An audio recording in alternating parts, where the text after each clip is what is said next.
Hello, Sigma. How are you? Hi, I'm well, thank you. How are you?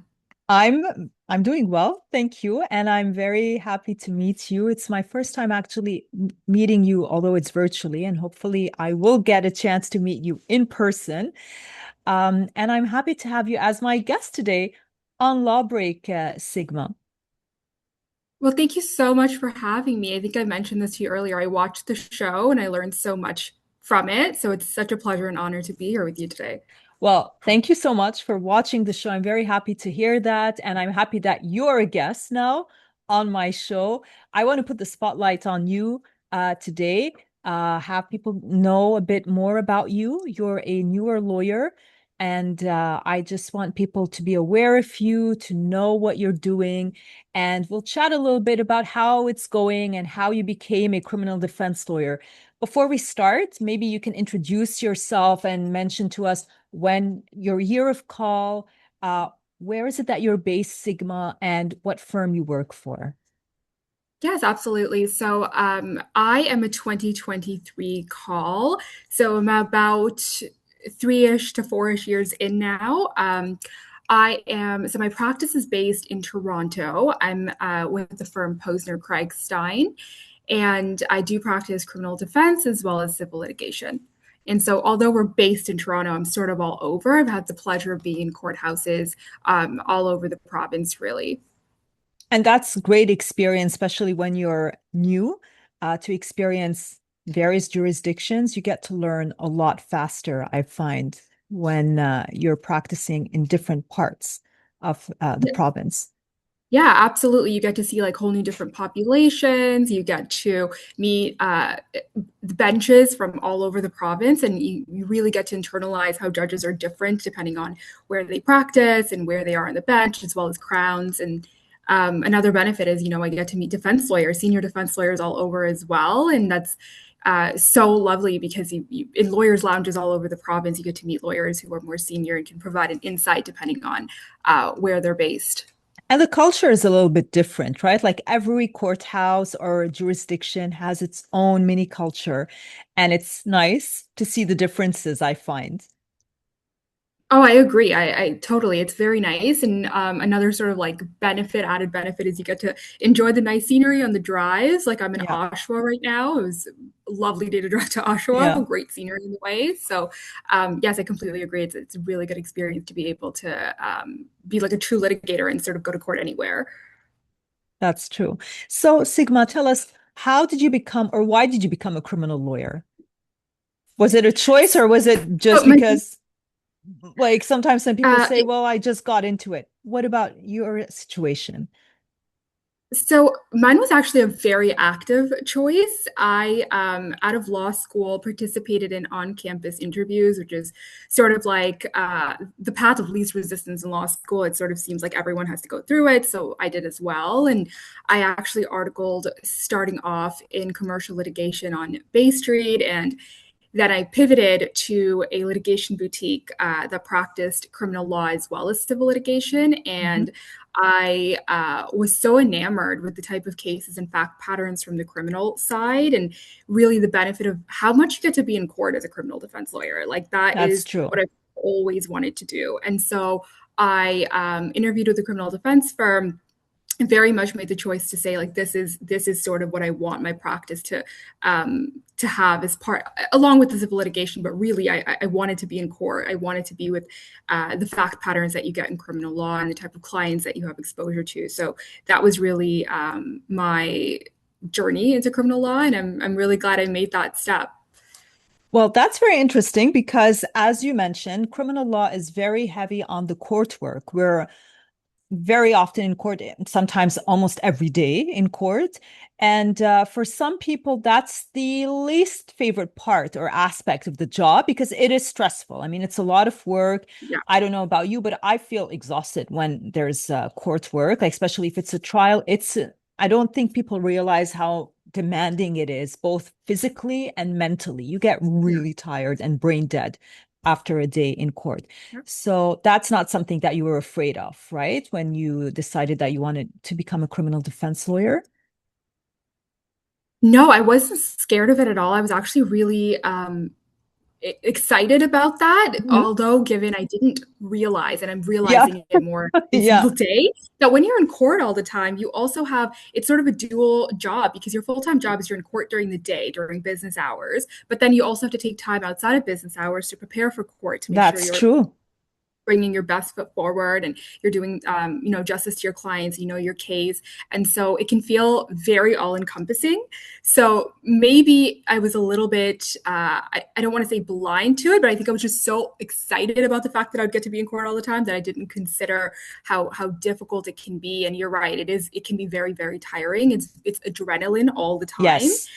And so it can be very draining. But on the other side of it, I also find it can be replenishing because one of my true favorite parts of court is like being in the lawyers' lounges, working with lawyers on co-accused cases, and just like being able to vent and talk about the issues and talk about the experiences. And I find that really like such an organic form of mentorship away from the office or like away from like formal networking calls. So I really enjoy that part. That's a very good and important point, though, because that's another form of mentorship. Now, obviously, you can get mentorship, you get a lot of mentorship from the firm that you're in, but there's also other ways and other sources. And it's by talking to other lawyers who are outside of the firm and these co-accused cases, project cases, or other types of cases. That's a good opportunity to, connect with other lawyers and see how they work and work with them together on the same file. And actually, it leads me a little bit on something that I wanted to ask you. I'm always curious to know how newer lawyers connect with each other these days, because I come from, like I started my practice before COVID. It was very different than it is now. And I started my practice like when at a time where the courthouse was a full house back then. Now it's very different. So I don't know how you guys do it. So if you can tell us a little bit, how do you guys connect with each other now? Like, how do you meet other lawyers?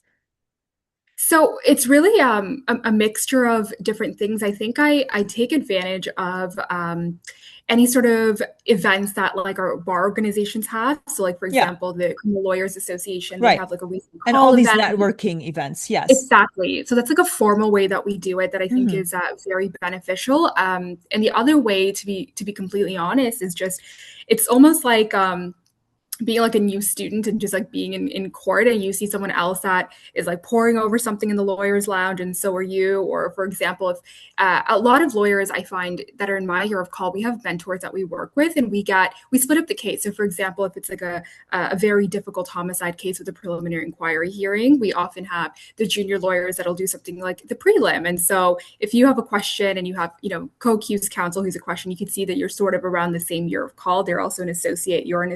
associate. It's very just going up to them and saying, look, like I feel like I'm over my head here. Do you feel the same way? Like over coffee, can we just talk about the case? Hmm. And then like talking about the case talks becomes like talking about practice as a whole and then talking about your experience as an associate. So it's really just through the opportunities that we get where perhaps associates are stepping in lieu of partners or more senior lawyers. And then also taking advantage of social media is so huge, like connecting with Okay, so people. and that's something that I think is more important for you guys than it was for us, social media. So how are you guys using social media for work? So we're very active on LinkedIn. I Yeah, find that's a good one. I Like just matching noticed. with people. Yeah. Yeah, so like matching with people, like taking advantage of like commenting on people's posts. If someone's like done like a little humble brag of something that they've done, like a charter, I personally always message them and say, hey, just congratulations on your charter win. It's fantastic. I actually have a similar case. Like, can you get on the phone with me sometimes? I would love Mhm. to pick your brain and see how your charter case can be similar to mine. And then that turns it into friendship and like like this more than anyone, but criminal defense is a type of practice where you can't really have everyday conversations with people in your life because the fact patterns are so specific and Yeah. can be sort of difficult for regular people, daunting for them to hear. But when you have a newer call and you can just talk freely about your everyday life, I think that like blossoms into genuine friendship. And so like someone that I became really close with, that's my year of call, we genuinely met during a homicide prelim.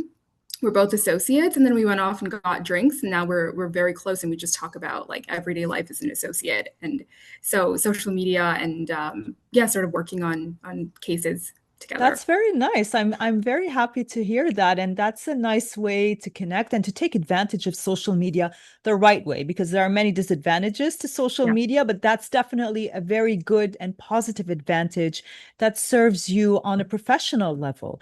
But how is it going? So tell me, so you wanted to become a lawyer, you a criminal defense lawyer, you were excited about that. So is it disappointing? Is it what you expected, or is it better? Is it worse? Or tell us, how's it going?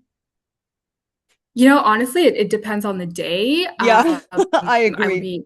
I want to I be agree. super candid about that. Like on Yeah. some days when you have, a wonderful win, like a trial win, or you get like Oh, an that's excellent a, sentencing result. yeah, that's the Love it. best. Like you get to watch your client walk out of the box, get to read out with their family. And on those days, like it feels like the best job in the whole entire world. And you don't remember all the sleepless nights. You don't remember the adrenaline. You don't That's remember, true. any sort of like, issue that you've had with your client where maybe you Yeah. guys weren't on the same page. And on these days, you're like, this is the best job in the world. But then you do have other days where, you're facing up against very, what I find like unreasonable crown positions, or perhaps like a court date that didn't go your We're way, getting more or and seeing more of something these unreasonable crown positions, I find, unfortunately, which makes it uh, very difficult to practice. Yeah. agreed. Very So, much agreed. And on the point of being a newer lawyer is sometimes you'll have, more senior crowns that can sort of make it feel like they're trying to take advantage of like something you may not know, or mhm. trying to be like, if you're in a courtroom and you're a very senior, well-known criminal defense lawyer, you're probably not going to get treated the same way by a crown or a judge as a newer lawyer. Yeah. So those days are very difficult when you walk in and you're like, I know my case, but then this crown who's more senior is sort of making me feel like maybe I don't. And those days, it's those days are tough. Those days can be very difficult. Or you're right, like when you're in a very like long trial, it can feel very daunting, and you can sort of start to second guess yourself. So it's, I guess, sort of like any job where you have up and down, good days and bad days, but it feels very personal because your bad day is like it's so big for your client. Like every bad day for you, you internalize it so much because of the stakes that your clients are up against. Right. And I mean, one thing though, for people who are, let's say, maybe newer lawyers listening to that, just don't be discouraged, because sometimes the case is really bad for the defense. And many cases are actually bad for the defense. So don't feel discouraged just because, it's not going well, because sometimes no matter what you do, it doesn't always have to do with the lawyering. And many times it's not the lawyering, it's the case. There's only so much you can do in a situation where there isn't Yeah. much hope. So it's good though that like you have to get over that feeling and just do your best regardless of what you're going through and what you think is happening, or whatever the issues are. But okay, so I guess though that you're still liking it though. Despite those days, we know that there are many days where it can be a little bit difficult, it's stressful, and most importantly, there's a lot of work to do in this job, as you've probably already experienced. You've been working now for 3 years. The amount of work is unbelievable. So one thing that I want to know from Yeah. you is, how are you managing with this workload? And is it fun? Is it still fun, or are you feeling discouraged? And the reason why I'm asking you this question, Sigma, is because unfortunately, we're seeing a lot of new lawyers leave the profession, either join the Crown's office or just go and do something else that has nothing to do with criminal law. And what I wanted to know is, how are you feeling? Are you feeling the same? Are you considering also joining the Crown's office? Like what? How are you feeling or experiencing the practice now that you've been doing it for 3 years now? I think for me, those wins and good days loom so large, and like I still chase that That's feeling. true. So for me, I still enjoy it because every bad day, like it's sort of like counting Dunkin' credit, I guess. Like every good day is worth Yeah. 1.5 of a bad Yeah, day. that's true. Because I so I feel very grateful, and so I am liking it. I think I'm really lucky because I have I'm at a firm, a criminal defense firm with a lot of senior lawyers. So a big way that I manage is I have people to talk to, senior lawyers to talk to, and just hear from. And so anytime I'm like, I feel bad today, or I didn't do this right, or I feel like I'm not understanding this. And it's really nice because I'll get on the phone and I'll call, any number of my senior lawyers, and they'll say, you know what, like this is not on you, or like, I have felt the same way, or let me tell you, like this is part of the career, or share an experience that they've been through. And then when you hear someone you admire so much has also Right. gone through what you've gone through, it feels like, okay, like, if Unless, this can, yes, I totally right. agree. Well, and I mean, the firm where you work at, there's Allison Craig, who's a friend of the show. She's probably the most featured guest here on the Law Break, and she's very active on social media. Like she's one of these senior lawyers who actually is very active, and a lot of us follow her because we love her tweets and her posts on X. I still call them tweet, although it's not called Twitter anymore, but I still remember the old name. But one of the things she does is she will vent and she'll express, like we know if Allison is having a bad day because she's very open about that. And that's true. It's nice because it's very relatable. I don't work with her in the same firm, but sometimes she'll write about things and I know exactly what she means. And it does, make you feel like your experience is not unique to you, that there are other people who are going through the same thing. So it's normal. It kind of makes you feel a little bit better about the situation. So, Yes. Yes, I agree. And like as like a more junior lawyer, like we all do, I can say we really look up to like a lot of our senior lawyers, right? We mhm. really look up to, yeah, it's like people like Allison or like Marie Hennon or like, Ali Hussein, yourself, like a lot of senior lawyers. And so when we see like all of you guys have gone through what we're going through, or you're continuing to go through what we've gone through, it's like, okay, like if it can happen to like my role model, like Yeah. it can happen to me. And it just feels like more normalized, and that helps a lot, I think. Yeah. That's true. So tell me, Sigma, because you're in a firm where you guys do a little bit of everything in criminal law, like your firm is not specialized in a specific niche in criminal.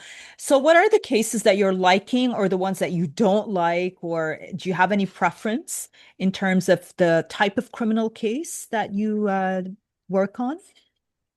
I don't. I find that being so broad has allowed me to sort of have an ability to learn a little bit of everything. Like That's true.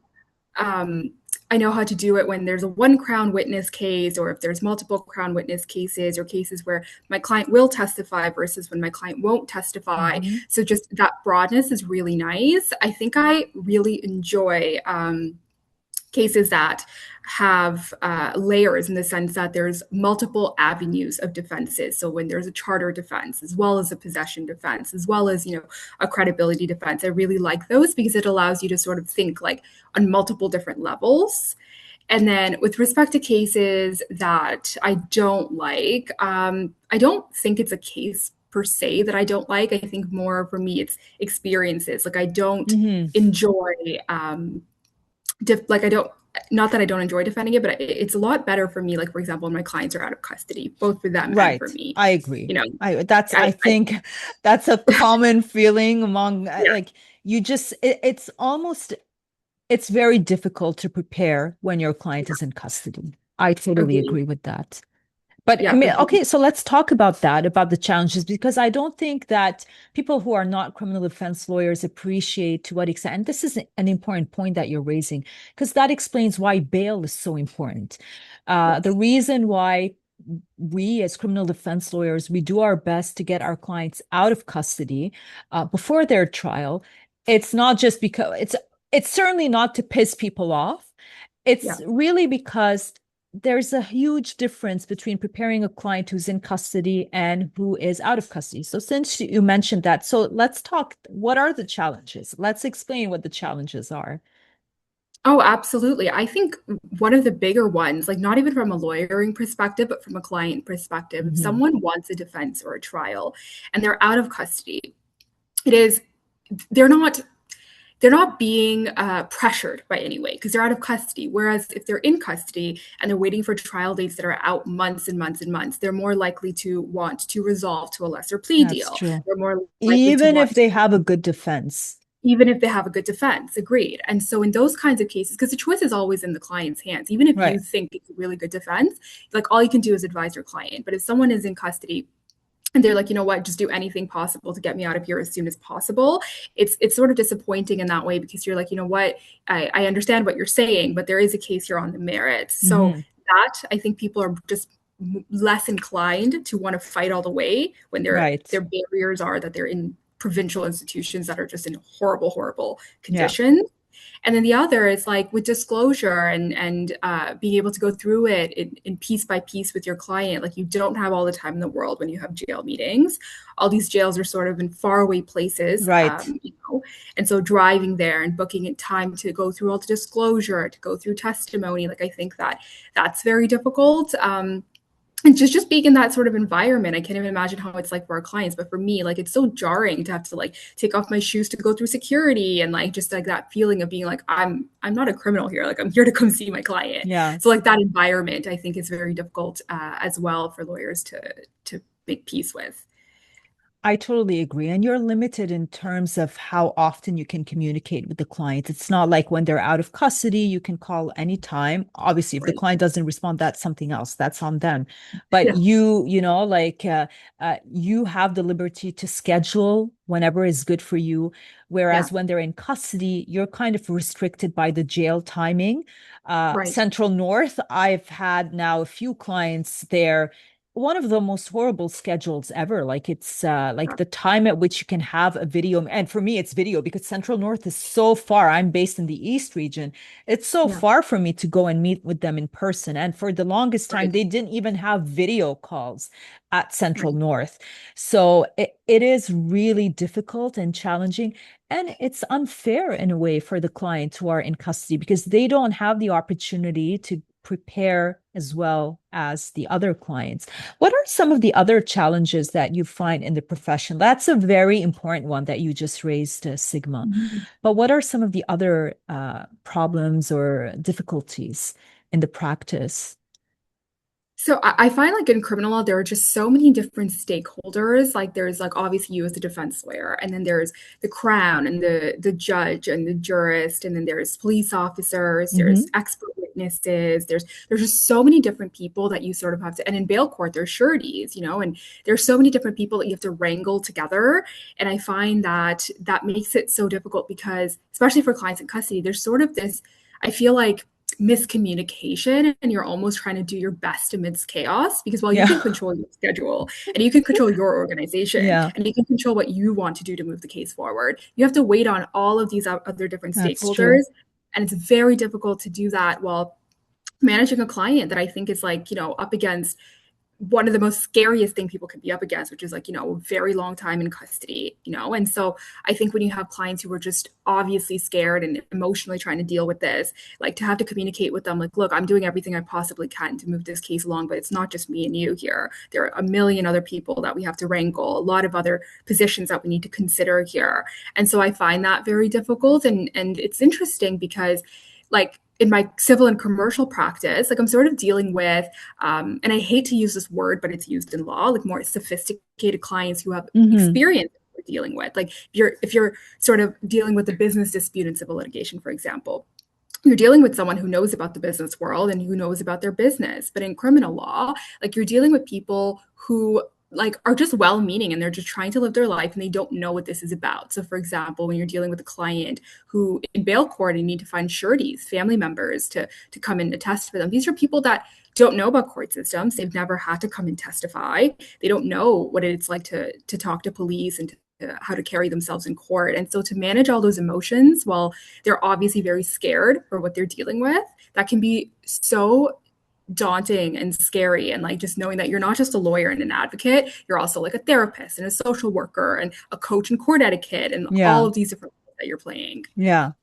So you mentioned that you also do civil work. Yes. So can you just tell us a little bit and what's like you can compare both? Like what do you enjoy more? Do you enjoy doing criminal more or civil, or is it the same? Because it's very different. Like I've never done civil litigation.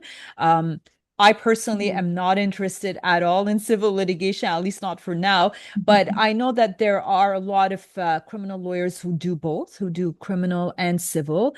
I find it a little bit difficult to manage both because civil, the feeling I have is that it's a never-ending proceeding. Like they go on for Yes. so long. There are so many rules of procedure. So tell us a little bit more. How is it that you're doing both, and what are the main differences between the two areas of practice? So I agree with you. Like the civil moves a lot slower, which Mhm. is something that you have to deal with in sort of patience. But a lot of I find the practices overlap. So in a lot of different frameworks, for example, if someone is facing a sexual assault conviction, that complainant can then sue them in civil court. And so there's a little bit of overlap in my practice in that way. Now we have, like, for example, the Supreme Court of Canada case, Yeah, Aloya versus Aloya, that just came out, and that's about the tort of family violence. So now, yeah. if you have like a client who's facing a domestic criminal charge or conviction or has pled to domestic, they can possibly be setting themselves up like civilly to be liable on that front. So there is overlap in some ways, and I find that interesting. I don't enjoy one more than the other, but the challenges are different. Like in criminal, I love the court exposure. Like there's no one that's in court more than a criminal lawyer. Yeah. And so that trial experience, I think, is like absolutely precious. And then on the civil side, I think like you do have the benefit of thinking not so much trial, but like what can we do to get everybody on the same page for like settlements or resolutions that work out in everyone's favor. So it's sort of like being able to use your brain in both ways that I find really interesting. And I don't know, perhaps if I started off in criminal, I wouldn't have this experience. But I think like coming from commercial and civil, like sort of blending in my practices, I think is has been really fun. Is the civil context more adversarial than criminal?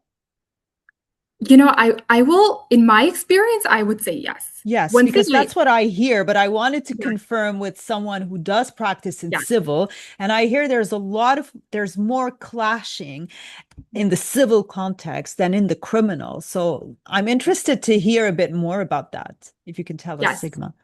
In my experience, I agree. I think the criminal defense bar is so close. Like everyone knows everyone, and if you Yeah. can, you're all trying to help each other. You're all like, like obviously the people kind of independent animosity, but you're all trying to sort of being on the same side. It's like you and your client versus the state, and Yeah. even a lot of crowns, like a lot of crowns that used to do defense work or maybe because of their own personal values, they do believe truly in like the interests of justice. Like there's not so much like the crown needs to win versus the defense needs to win. Like Hmm. officially, I think crowns say they don't, Yeah. there's a winning or losing for the Yeah. crowns.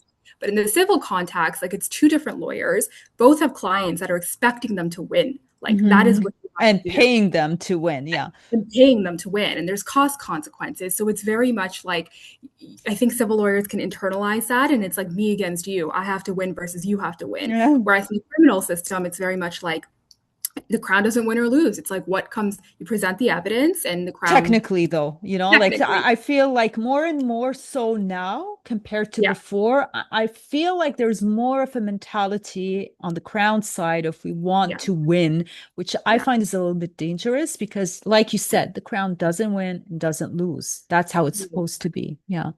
Agreed, 100% agreed. And if they are our crowns that are sort of thinking like that, it's obviously not something that's in the interest of Right. justice and sort of outside of the scope of That's what they're true. supposed to Yeah. do, But I do find like that's a big difference. Like I think it's criminal defense lawyers very rarely, at least I know I'm a newer lawyer, but I very rarely experience a cutthroat defense. It's almost always Hmm. all of us against the state. And so there's a lot of camaraderie and there's a lot of like kindness in the civil defense bar. But again, in the civil bar, just because of the way that the system is, it's sort of almost like everybody, like you're both up against each other, expected to win against each other. So I think that makes a And difference. it's a much bigger bar, the civil bar, so you don't have that feeling that people know each other as much as in criminal, right? Right, totally, exactly. Because civil is so broad. Like some people could do commercial and Hmm. securities, derivatives, other people do torts. So exactly. But whereas criminal defense lawyers, I find we're just, We all willing to take on recognize. any case. Yeah, we all Exactly. recognize each other. I mean, Yeah. except though, I'll have to say, so that leads me to another interesting point and the difference between the post COVID era and the pre-COVID. I'm like before COVID, I started practicing. You're a newer generation of lawyers.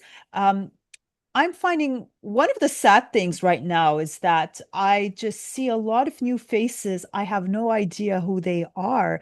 And that was not the case, at least, in the region where I practice in the East. I used to know everybody in the East region, even the newer ones. We all knew each other. We all knew who was new in a firm or who was new on their own. But now I see every time I go to court, there's someone new. I have no idea who they are. And it's really sad because I felt like I feel like I used to know more and used to know everybody. And now it's less so than it was before.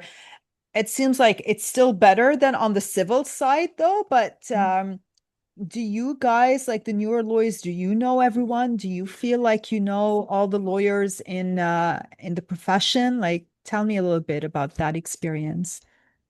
No, and I agree with you, and I think it's really sad. Like we've sort of siloed out, and I Hmm. think maybe as a result of COVID, but yeah, we've sort of siloed out. And unless you really make an active sort of like goal to be like, I want to know this profession and I want to know the people in it, it becomes very difficult because you never it is nerve-wracking. Like you don't know if you should introduce yourself to someone who's, at the lawyer's lounge, or you don't know if you should introduce yourself to someone in court anymore. And maybe it's like a generational thing, but I do feel like we've sort of lost that. And I feel really sort of like I feel a yearning for it because when I hear senior lawyers talking Yeah. about like the previous days and everything they used to do, and like stories about like like going to the jails and like in the evenings on bad weather or like whatever, these fun stories that I hear. I'm And I love war stories from senior lawyers. I do feel that yearning for it. I'm like, oh no, like that sounds like you guys had a lot of work to do, and like we are lucky we have technology and whatever. But I do like that silo. It exists, and I'm like,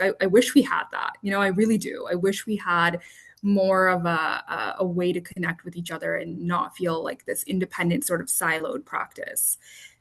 Yeah. No, it's definitely something that I feel, and I know a lot of people who are my year of call or more senior, we feel the difference between now and then. I mean, we're getting used to like it's been what now, 6 years post-COVID. It's the new reality, but it's very different. I mean, I can say that it is very different, but it's very nice, I find, to see that there are new lawyers like you who are in it because they like it. Now, I have to ask you that question. Have you ever thought of joining the Crown's office? I personally have not. Okay, good. Good to Not. know. And I feel like maybe like that's part of it. Like maybe if we had like that community, there would be less new lawyers who feel like I siloed agree. and I independent, and then maybe agree. more of a community would make it so they'd have more incentive to want to stay. Mhm.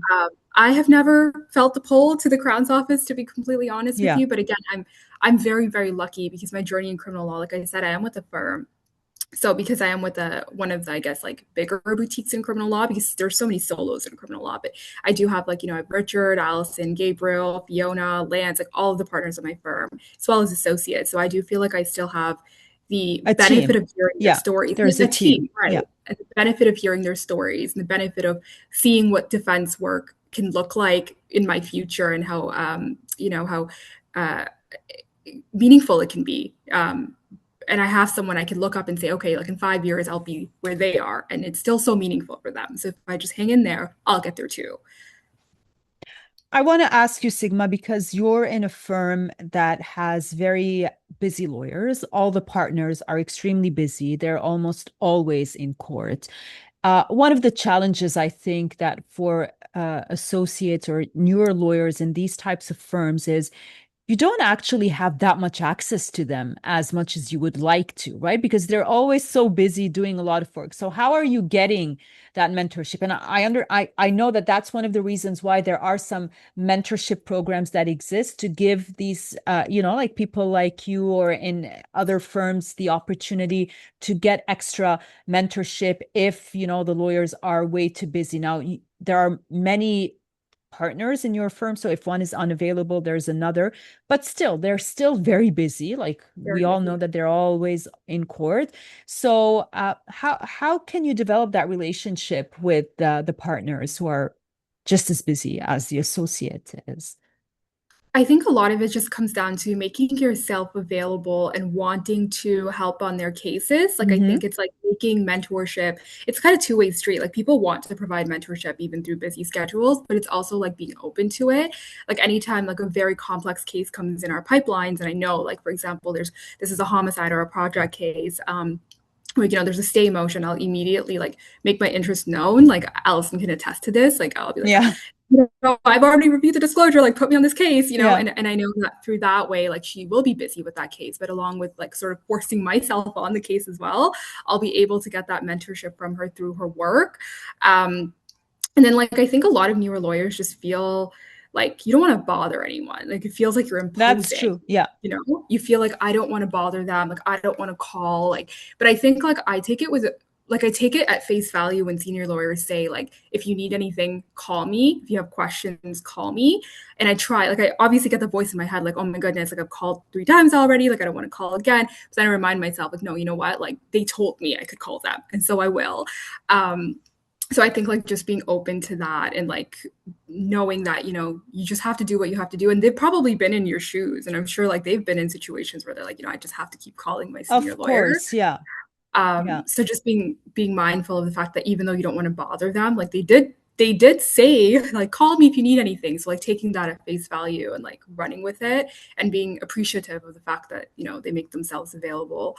um, and also I guess like a big reason, like I think people are willing to give you mentorship when you, I don't want to say make it easy on them, but like make it easier in the sense that if you are very specific about like what it is that you like are asking questions about, or like fitting it in with their schedule, or sending an email saying, like I said to Allison, like maybe there's a week, one day in the week when I can call you and we can run through all of these different issues. Like it's sort of is easier for Yeah. you because then you know when you're expecting that call, as well as them because they know is when they're expecting that call too. So sort of, I think like finding avenues that work regardless of everyone being so busy.